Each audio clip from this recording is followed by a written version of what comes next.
क्या नून लीग जो फरवरी में इंतखाबात पर रजामंद है, ये किसी कमिटमेंट के नतीजे में है, और क्या इसी वजह से जो मौजूदा सियासी हालात में आपका रावी चैन लिख रहा है?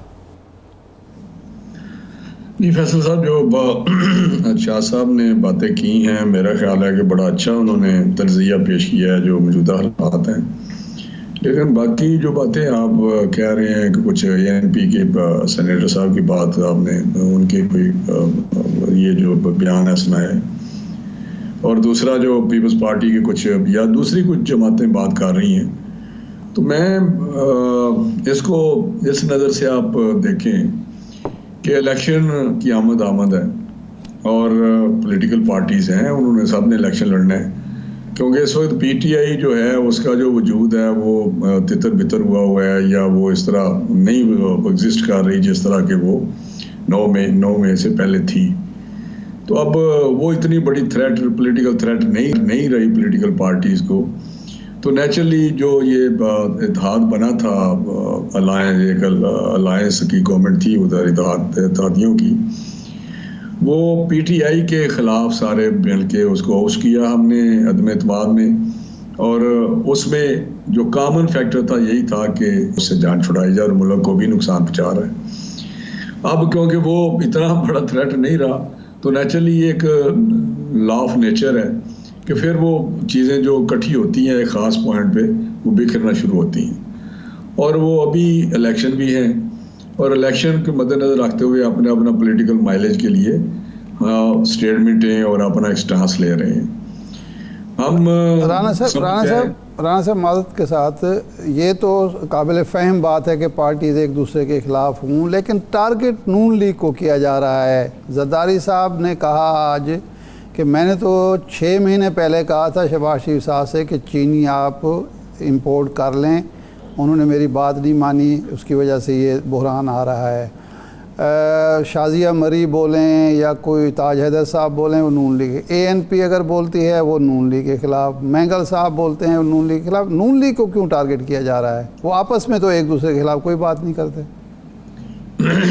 फिर मैं कहूँगा कि ये भी एक कानून कुदरत है या फितरत का एक निज़ाम है कि जो PTI के बाद सबसे जो थ्रेट है या सबसे बड़ी पॉलिटिकल पार्टी है या लोगों के दिलों के करीब पार्टी है, वो PMLN है। PTI के बाद, राणा साहब, PTI के बाद आप ये मान रहे हैं? जी। अब उसकी एक लंबी हिस्ट्री है डिलीवरेंस की, परफॉर्मेंस की, PMLN की खिदमत की। वो लंबी फिर टाइम लंबा हो जाएगा कि जिस तरह इंफ्रास्ट्रक्चर दिया, जिस तरह लोगों को उनका एक दौर, सुनहरी दौर गिना जाते हैं जो पिछले दौर थे, तो वो नेचुरली एक लोगों के करीब है PTI के बाद कि ये बड़ी पार्टी है और इसको वोट मिलेंगे, लिहाजा उसको ही इन्होंने टेक ऑन करना है, ताकि आप समझिए ये पॉलिटिकल एक मूव है उनकी। अच्छा। बाकी रहा कि शहबाज साहब की पॉलिसीज की बात, वो देखिए बंदा वो होता है थोड़ा सा, मैं समझता हूँ एक प्रिंसिपल्ड आदमी, जो एक गवर्नमेंट बनी और वहाँ पे कलेक्टिव एक रिस्पॉन्सिबिलिटी थी, सारे सबको लेनी चाहिए। लेकिन मुझे पता है कि जितने PPP के मिनिस्टर थे, इंक्लूडिंग शरीफ रहमान, शाजिया मरी साहबा, नवीद कमर साहबा, बस है, सारे के सारे जितने मैं सबके नाम लूँ, वो प्रेजिंग शहबाज साहब लाइक एनीथिंग। शायद वो बिलावल की या भुट्टो की इतनी तारीफ ना करते, मैं क्या बता रहा हूँ। अच्छा। वो कहता है जी कि yet to see a prime minister like Shehbaz साहब। अच्छा। तो शहबाज साहब इज आउट क्लास, मतलब क्लास करते थे इनको, सारे प्राइम मिनिस्टर्स की परफॉर्मेंस को बकौल होने की। जी। बहरहाल इसको तो नहीं, ये राणा साहब खुशामद का नतीजा था जो वज़ीर आज़म साहब, शहबाज शरीफ साहब उस वक्त के वज़ीर आज़म, असेंबली में खड़े होकर पीपल्स पार्टी से नवीद कमर मांग रहे थे कि ये हमें दे दें। नहीं, नवीद कमर का देखें नहीं, बात यह है कि मैं भी कहूँगा मेरा दोस्त है, बड़ा पुराना दोस्त है, बड़े हम इकट्ठे रहे हैं, मैंने उसकी परफॉर्मेंस देखी है कि वो बड़ा स्टडी करता है चीज़ों को, और जो भी मामलात इशू होते थे उन पर काफ़ी उसकी इनपुट होती थी और कंट्रीब्यूट करता था। मैंने अगले दिन शहबाज साहब से बात की थी कि कैबिनेट मीटिंग में एक दो वजीर ऐसे थे पीपल्स पार्टी के, जिन पे वो कहते राणा साहब बिल्कुल ये बात आपकी दुरुस्त है तो ये बात ऐसी नहीं है कि कोई इसलिए मांगा था नवीद कमर को। नवीद कमर एक मेहनती आदमी है और उस पर वो काम करता रहा इसमें, और पार्लियामेंटेरियन, अच्छा पार्लियामेंटेरियन है। सही। तो ये जो बातें हो रही हैं मैं समझता हूँ इस तरह मुनासिब नहीं। ब्लेम गेम, अब मैं कहूँ कि जी चीनी की बात है भाई, अगर आप कहते थे कि जी जरदारी साहब आपने कहा था, मुझे तो नहीं पता, ये तो शहबाज साहब बता सकते हैं कहा था या नहीं कहा था, वो काउंटर शुरू हो जाएगा, काउंटर एलिगेशंस। लेकिन बात यह है कि क्या नवीद कमर के पास तो कॉमर्स, उनके पास थी तिजारत की मिनिस्ट्री, मूव जहाँ से हुई समरी, आपको पता है समरी का तो ये होता है कि minister authorise to move this summary, और हम पढ़ते हैं उसके साइन करते हैं, हर चीज़ पे हमारे मिनिस्टर्स के साइन होते हैं जब समरी जाने से पहले। तो वो ईसीसी में गई और ईसीसी में जब मिनिस्टर उसको पेश करता है तो वहाँ पे उसका केस अपना एक्सप्लेन भी करता है और कन्विंसिंगली करता है कि ये इस पर सूरत हाल है। उसमें यही बात होती थी कि सरप्लस है चीनी, तो इसको एक्सपोर्ट करने की इजाज़त दी जाए। नेचुरली हमारे पास एक किस्म का स्कैर्सिटी समझ लें या एक हमें डॉलर्स की जो कमी थी वो थी, और एक्सपोर्ट हम चाहते हैं कि एक्सपोर्ट हो ताकि डॉलर का इनफ्लो जो है ज़रा थोड़ा बढ़ जाए। तो ये उसके तहत अगर उसको एक्सपोर्ट किया इनके कहने पे, इनकी समरी के मुताबिक सरप्लस है।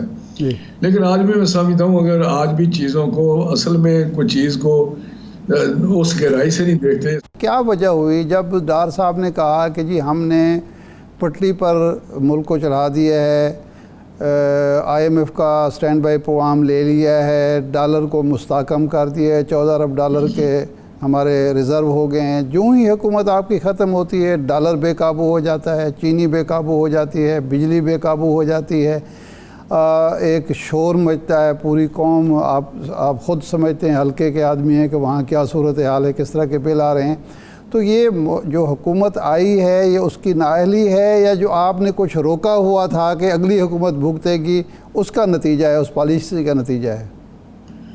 नहीं, हमने शाह साहब कभी भी कारपेट के नीचे नहीं चीज़ों को डाला। हमने बड़े, शहबाज साहब ने बड़े हार्ड किस्म के डिसीजन लिए हैं, बड़े अनपॉपुलर डिसीजन लिए हैं इकोनॉमी के लिए, और उस जगह पहुँचाया जहाँ पे हम कहते थे हम उस खतरे से बाहर आ गए। लेकिन मैं अगर बात करूँ तो अच्छा नहीं लगता कि हमने लास्ट डेज पे, आपको पता है कि पेट्रोल हमने बढ़ाया था जाने से पहले। 9 तारीख को हम गए तो हमने तो पहली तारीख को उसका पेट्रोल बढ़ा दिया था। तो उस वक्त भी ये बात हुई थी जब जा ही रहे थे तो इसकी ज़रूरत क्या थी, जो क्रिटिसिज्म हम पे आया। लेकिन हमने कभी भी जो डिसीजन लेने थे वो डिसीजन लेते रहे, और डार साहब ने कोई, उनकी मैनेजमेंट बहुत बेहतर थी। ये देखें जी, बात करनी चाहिए, कोई अप्रिसिएशन देनी चाहिए जिस बंदे को तो मिलनी चाहिए। अब जो केयर टेकर है, मैं इस सेटअप के खिलाफ हूँ। इस आर्टिकल, जिन लोगों ने ये आइन में डाली हुई चीज़ें, मैं कुछ नहीं कह सकता कि इस वक्त मैं लफ्ज़ इस्तेमाल करता हूँ, बार बार कह रहा हूँ, ये फ्रैक्चर्ड कॉन्स्टिट्यूशन है। गए बगैर ऐसी अमेंडमेंट्स आई हैं जो अमेंडमेंट्स एक दूसरे के साथ रबत नहीं है। लेट्स से कि जब प्रोविंशियल असेंबली डिसॉल्व हुई तो उनका ये नहीं समझ आ रही थी कि क्या एक दिन पे इलेक्शन, जनरल इलेक्शन होने हैं केयर टेकर्स के तहत, या इस पीस मील में होने हैं। और अभी भी 90 का और ये सेंसस वाला मसला शुरू हुआ है। तो मैं समझता हूँ इन चीज़ों का सोल्यूशन जो कॉन्स्टिट्यूशन मेकर थे उनको देना चाहिए था। विजडम तो ये होती है। अब केयर टेकर का देखें, दुनिया में कौन सा मुल्क है जो एक बांग्लादेश में था वहाँ खत्म हो गई, जहाँ केयर टेकर होते हैं। अल्लाह के वास्ते ये केयर टेकर तो हम लाए कि हम इस काबिल नहीं है कि न्यूट्रल और फेयर एंड फ्री इलेक्शन करा सकें। कैबिनेट अगर वही पुरानी कंटिन्यू करे तो। लेकिन हुआ क्या, कौन सा इलेक्शन है जो केयर टेकर के तहत फेयर एंड फ्री हुआ है? मुझे बताएं, 2018 के हुए। तो जब ये केयर टेकर आके ज्यादा इलेक्शन को मैनिपुलेट करते हैं तो वो कैबिनेट ही अगर कंटिन्यू करे लाइक अदर कंट्रीज, और वो केयर टेकर में चली जाए, डे टू डे पे चली जाए, कॉन्स्टिट्यूशन में ये लिखा होता है, और इलेक्शन कमीशन अपना काम करे। इंडिया में है, बरतानिया में है, सारी दुनिया में है, और इवन सिटिंग प्राइम मिनिस्टर भी हारते हैं। अमेरिका का प्रेसिडेंट हारता है, सिटिंग प्राइम मिनिस्टर हारते हैं दुनिया में जी। तो मैं समझता हूँ कि ये हम अजीबोगरीब मंतक ले आए कि हमारी कौम में है ही नहीं सकत।